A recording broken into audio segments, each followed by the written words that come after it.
class, welcome to English 1110 Composition 1. In this video, I am basically going to go over the best way to navigate the course and just provide a brief introduction to the course and also to the syllabus. So first off, please excuse my voice. I'm getting over a cold and my voice is not quite back to normal, so that is why I sound like this.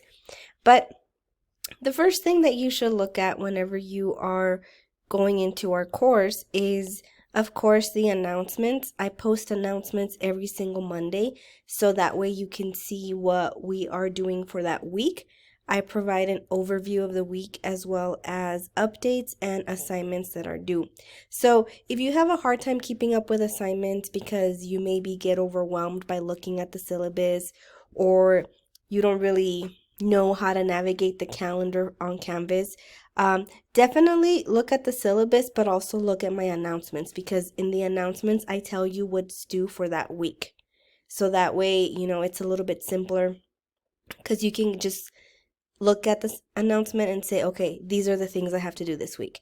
Some of us work a little bit better just by week. However, I still encourage you to look ahead and to look at the syllabus. So here you can see that we have all the major links that we need, the most important ones that we need. Right now we are going to click on this one, which is going to take us to the Start Here / Introduction page. Click here for my office hours, which are through Zoom. However, I do have in-person office hours as well, which I will go over in a little bit. Here we have a link to the modules. The modules is the best way to navigate this course. I organize the modules by week. So if you go to modules, you will see what we are doing, what we are reading week by week. So that is the best way to navigate the course. Then over here, we have links to the 2 textbooks that we are using. These textbooks are free. They are PDF files, so you do not have to purchase a book. You do not have to purchase anything. All you have to do is read from these 2 PDF files. And you can just go ahead and open them and preview them here.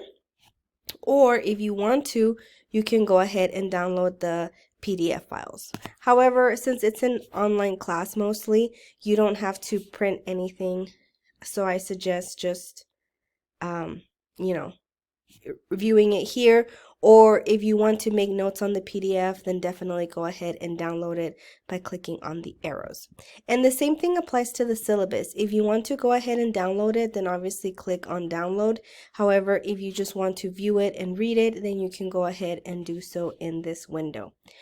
So the syllabus is pretty standard. We did have to add certain things like a COVID statement, as well as a student success vision statement, as well as an academic integrity syllabus statement. So please make sure that you look this over. It's very important information. And, obviously plagiarism, which this is a writing class, so plagiarism is obviously something we should all be looking out for, is part of the academic integrity statement. So just to clarify a little bit with plagiarism, the rules have changed a little, where if you plagiarize, I have to report it if I'm going to allow you to make up that essay or that assignment. So just keep that in mind, that if you plagiarize and you ask me to redo the assignment, I can let you, but I have to report it. So just keep that in mind. We do use Turnitin, which lets you see what percentage of your paper is original. So I always recommend that you submit your assignment a little bit early, just to check it with Turnitin. And that way, if it's like a high number is plagiarized, then you can go ahead and fix it and turn it in again before it's graded. Now, we don't have Turnitin with all of the assignments. I just use Turnitin to check certain assignments that I feel are at high risk for plagiarism. So if you have any questions about plagiarism, I do have a video about Turnitin, which I'll show you where it is in a moment. But yeah, really, nowadays, nobody should be plagiarizing, because we have Turnitin, which checks it for you. And then we also have a lot of tools that help you how to cite. That way you don't accidentally plagiarize something. because plagiarism is a big deal. You could get suspended, you could flunk the class, you could get kicked out of school. So you definitely want to make sure that everything you submit in this class is yours. And please try to not submit things you've written in other classes, because then the Turnitin software is going to read it as it was submitted somewhere else. So just make sure everything you write is original and your own. And if you do integrate sources, make sure that you cite them, which is something that we're going to learn in this class. Okay, so moving on, there you'll see my information, the course information. I do have in-person office hours. I have in-person office hours on Mondays at the Sunland Park campus.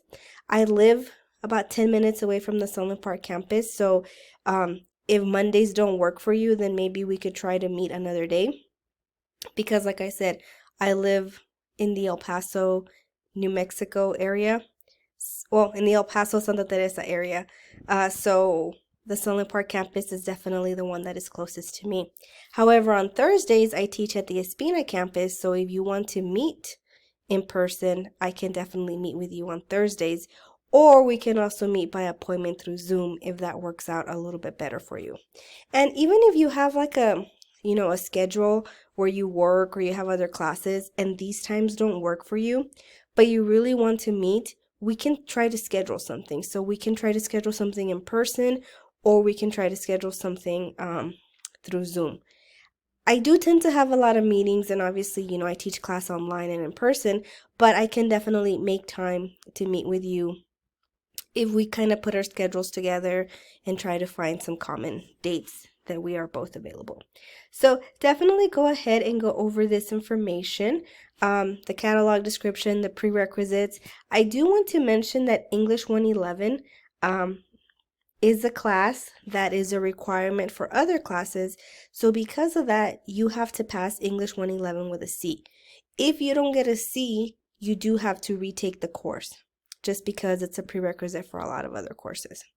So yeah, definitely look at all of this information. It's something that you want to read. Here we have the assignments. The assignments for this class basically consist of essays, writing exercises, and discussion questions. So for the discussion questions, as you can see, we have 2 due dates. The first one is due Thursday, and then you have until Saturday. So basically, the way the discussion questions work is on Canvas, the due date is going to be Thursday. As long as you submit it by Thursday, it won't show up late. However, it'll remain open until Saturday so that you can respond to a classmate. And I will provide more information on how to respond to classmates, because I know a lot of people ask me that throughout the semester. They say, well, what do I say to them? Do I just say I agree with you or I disagree with you? So I'll provide more information on what your discussion responses should say. We're also going to have quizzes. The quizzes are fairly easy. They just basically go over the readings. So they are about 35 to 45 minutes. And you can only take the quizzes once, okay? So please keep that in mind. Don't open the quiz until you're ready. Don't mess around with the quiz until you're ready, because I cannot tell you how many people tell me, can I retake the quiz because I accidentally opened it? So don't open it until you're ready. Don't even go to it just to see what the questions are, because it's going to count it as one attempt and you only get one attempt. So make sure you read the files. Make sure you read what you need to read before you open the quiz. I realize that it's an online class, so a lot of you are going to have the files open as you take the quiz, but just make sure you don't open the quiz before you're ready. Because like I said, I've had so many people that ask me, can I retake the quiz? And most of the time I say no, because according to Canvas, you already saw the quiz.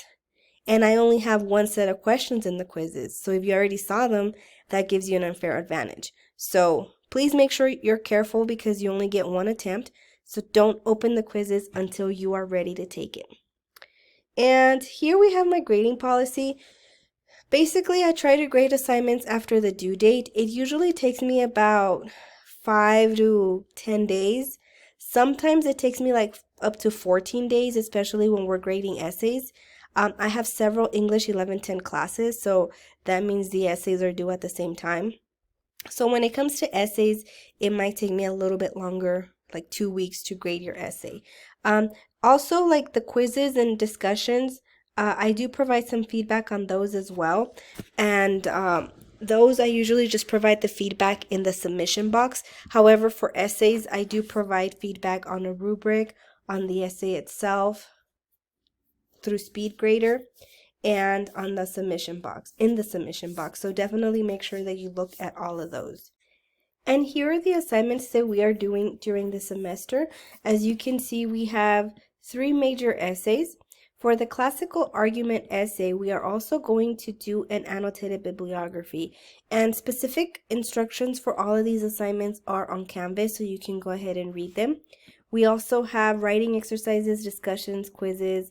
We are going to have a general education assessment assignment, which is something that we have to take as part of all of New Mexico gen ed classes have to do these assessments. So that's why we have one of those assignments. And then our final assignment is a portfolio, which is worth 150 points. So that's a total of 800 points. And what you have to do is you just have to go ahead and to determine your grade, divide the number of points by 800. Okay, so moving on to classroom management. Obviously, this is an online class, so you want to make sure that everything you submit is through Canvas. You want to make sure you have reliable access to a computer, to Wi-Fi. Please keep in mind that internet issues or not having a computer is not going to count as an excuse to submit late work. I realize that all of us are busy, but you have to keep in mind that I give you a week for the assignments, sometimes even longer, because all of the assignments are open right now. So if you wanted to get ahead, you definitely can. So really, there's no excuse to say, oh, well, I had to work on Sunday. Because if you had to work on Sunday, then you could have done your writing exercise a few days earlier. However, if there is a case of emergency or anything like that, then I am willing to work with you and accept a late assignment, which kind of goes with what I say here in the late work policy, that it's only accepted under my discretion and if you've spoken to me about the issue prior to the due date. And it's very important that you talk to me before the assignment is due. That way we can try to figure something out and make arrangements. I do want to let you know that there is a 1-day grace period. So if an assignment is due on Sunday, I'll leave it open till Monday, and I don't take off points if you submit it late on Monday. However, this only applies to writing exercises, quizzes, and essays. It does not apply to discussions, and the reason why it doesn't apply to discussions is because discussions are submitted in a live forum. So you can't submit discussions in a live forum late because they close. So just make sure that discussions, even if you do have an excused absence, I cannot give you full credit for discussions because, again, it's in a live forum. Once they close, you cannot reply to people, things like that. And of course, it's very important to be respectful to all of your classmates and to myself. So make sure that the interactions are positive. It's okay to disagree, but make sure you're respectful. Make sure you don't say anything offensive. Make sure you do not say anything that's like biased or racist or hateful or anything like that, or misogynistic. Just make sure that you are respectful. And like I said, it's okay to have different perspectives, but we have to be respectful. And also part of writing is being open to other perspectives. So make sure that you do remain open to other views and not just stuck on your own, because that's how we learn. So, if you come across something that you don't agree with, try to analyze it, try to see their point of view, so that we can all learn from each other. And here we have the important dates, and here we have the tentative schedule. So basically, I break it up by week, so this is what you have to read, and these are the assignments that are due. And like I said, you definitely want to look at the syllabus just to kind of see what's ahead. I know a lot of students rely on the calendar, but then I've also had students who tell me that the calendar didn't notify them that something was due. So, I don't know if I would trust it. I would rely on the syllabus and on the announcements, because the announcements, I let you know what's due for that week. If I were to give you an extension, I let you know. You know, if something malfunctioned, if Canvas is being weird, if I made a mistake, then I will let you know through announcements. So if you notice any mistakes throughout the course, please make sure that you let me know. Like one semester, I remember some students told me that the due dates were wrong, and I don't know what happened. Like I added all the due dates at the beginning of the semester, but then like 2 weeks later, Canvas messed up like 3 weeks. Only 3 weeks, for those 3 weeks the due dates were all messed up. It was like an essay was due tomorrow. You know, it was like really weird like that. So a lot of my students were freaking out, and luckily they let me know, so I was able to fix the issue. But if you notice anything that feels wrong to you, let me know, because I can double check. If you see a broken link, let me know. That way I can go ahead and fix it, because I'm not perfect. Canvas is not perfect. So if there is a mistake, we can try to go ahead and fix it. So let me go ahead and show you the Start Here page. So here you can see that I have a lot of important information. For example, if you don't have Microsoft Word or Office 365 because you're an NMSU student, you can go ahead and download it for free. And you can actually download it to several devices. I actually have it downloaded on this laptop and my old laptop. So you can definitely go ahead and do it, and you can also use it online. However, I think sometimes it's more useful to download it because you don't have to be online all the time. So that is one option that you should definitely consider if you don't have Microsoft Office. The other thing I wanted to show you is this page, which says Read First. And here you'll see this introduction video, but you also see the modes of communication, some of the student learning outcomes. I talk a little bit about my grading. I also have a video on how to submit an assignment. And here is the video where I talk about plagiarism. So if you want to learn more about Turnitin, definitely watch this video. I do offer extra credit. I have 1 extra credit assignment, and I also offer extra credit for tutoring and for attending workshops. However, what you have to keep in mind about extra credit is that extra credit is optional, and if there are no events happening or there are no workshops, there is no extra credit.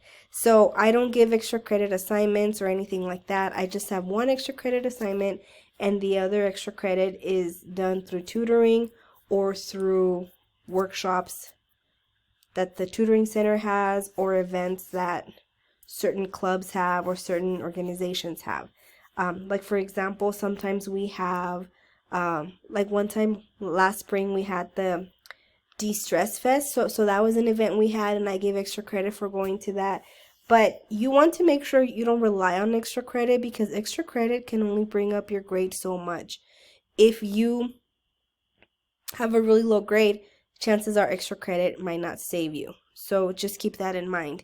And if you are interested in online tutoring, you have to let me know. That way I can contact the tutoring center and they can add you to their Canvas page, because online tutoring is available through their Canvas page, which is actually right here. Their website is right here. So you can click there and look up more information, and then I can go ahead and let them know to add you. However, they also have in-person tutoring. So basically, I give extra credit. I give 5 points extra credit on each essay if you attend tutoring. So let's say you get a 95 on an essay. You go to tutoring and you complete the summary of tutoring form. You get 5 extra points, which would bring up your grade to 100. So it's a pretty good deal. But you should obviously also go to tutoring if you feel like you need help with your writing, or if you feel like somebody should look over if you just want somebody else's feedback, it's a good idea to go to tutoring.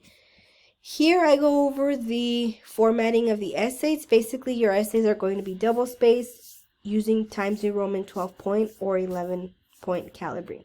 And we are using APA style, though please keep in mind that we are going to learn it, so you want to make sure that, you go over that module and you start practicing with your essay so that you can learn APA, because it is something that you're going to need for the rest of your college career.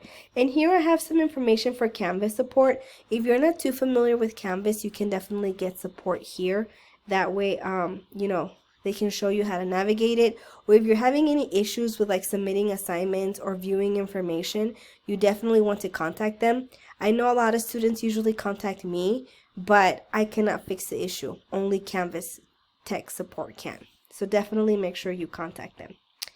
And here I also have links for the textbooks, and I let you know that the next steps after reviewing this is looking at the syllabus, looking at the first module, completing the first introduction, and the first syllabus quiz. Well, the first quiz. I do want to mention that typically discussions, like I mentioned earlier, are due Thursdays and Saturdays, but because this is a short week, the first discussion closes on Sunday. Same with the quiz. The quizzes are usually due on Fridays, but because we have a short week, this quiz is due on Sunday, and I left it open till Monday. So just keep that in mind. The next week, we will go back to our regular schedule, which is having assignments due on the dates that I listed in the syllabus. And like I mentioned, the best way to navigate the course is through modules. So here, you might want to look at the first module because it has a lot of important information. And then, of course, we get to week 2, week 3, all of that stuff. There is also a COVID module, and we also have a mental health and social services module. So if you find yourself in need of help, if you need to talk to someone, or if you know somebody who is in a crisis, definitely look at this module because it contains a lot of important information, a lot of numbers, a lot of people you can contact. DACC actually has a counselor and a social worker that you can talk to for free. So definitely watch the video here so that you can see how to contact them. I know a lot of times we think like, oh, well, I'm fine. But even if it's like something like you're having stress and you're not really dealing with it well like you used to, think about talking to somebody because, that could be beneficial, right? We're facing a lot of different things right now. We're still in a pandemic. We're kind of in a recession. A lot of us are very busy. We have so many things to do. So if you feel like, I'm not bouncing back like I used to, or I'm not dealing with things as well as I thought I would, definitely consider talking to somebody because it can be very helpful and they are professionals and they can provide the help that you need. The last thing I'll mention are discussions. I do have discussions that we do on certain weeks, but I wanted to show you the general help and questions forum. So basically, if you have any general questions, you can go ahead and post them here and I will answer them. So general questions are basically things like, oh, is this link not working for everybody or is it just me? Or, I'm having trouble finding a source. Does anybody have any ideas? Or I'm writing about this topic for this. Anybody know where I can get this type of information? So those are the type of questions that you can post here. If you feel that you want to subscribe to it, just in case anybody posts anything that might be relevant, you can go ahead and click on subscribe. But basically, any question you have that you feel other people might also have, definitely post it here and I will answer it, or somebody else can jump in and also provide an answer. But my students usually never use this, and I hope that, if you have a question, definitely feel free to use it. That way everybody else can see the question. I tend to post, like if it's a general question that I think other people might have, I do tend to post it on announcements, but I'm hoping that people see the general help and questions forum and start posting. But however, if you have a specific question that applies only to you, then do not use this at all. Just go ahead and email me through inbox. And I do provide my other email, which is Natalie@NMSU. I do provide that on the syllabus. However, the best way to contact me is through Canvas inbox, because my NMSU email, I get emails from the university, I get emails from other faculty, from administrators, from students, from textbook people, from committees. I get a lot of emails there, and sometimes the emails get lost. they get buried. So the best way to contact me is through inbox. I tend to reply within 48 hours. If I don't reply to you, then that means I probably didn't get your email, which is another issue. If you email me through my .nmsu email, if you email me through Gmail or an email that's not NMSU, it might go to junk or it might go to spam. So to avoid all that, just make sure you email me through inbox, Canvas inbox, and I should be able to get your messages. If I'm not getting your messages, or if you're not getting notifications, or your assignments are not being submitted, please make sure that you contact Canvas support and they will be able to help you. I do have right here, I show you how to set up notifications on Canvas. That way you'll be notified whenever I post an announcement or whenever there's a new grade or an assignment or things like that. So you can definitely set up notifications through your computer and also for your phone. So I definitely encourage you to download the Canvas app so that you can have it on your phone and you can check announcements and grades and things like that. So if you have any questions, please let me know. I'm sorry this was a long video, but there is just so much to cover during the first week, and even then I feel like I didn't cover it all. So if you have any questions, please let me know and I will be glad to answer them.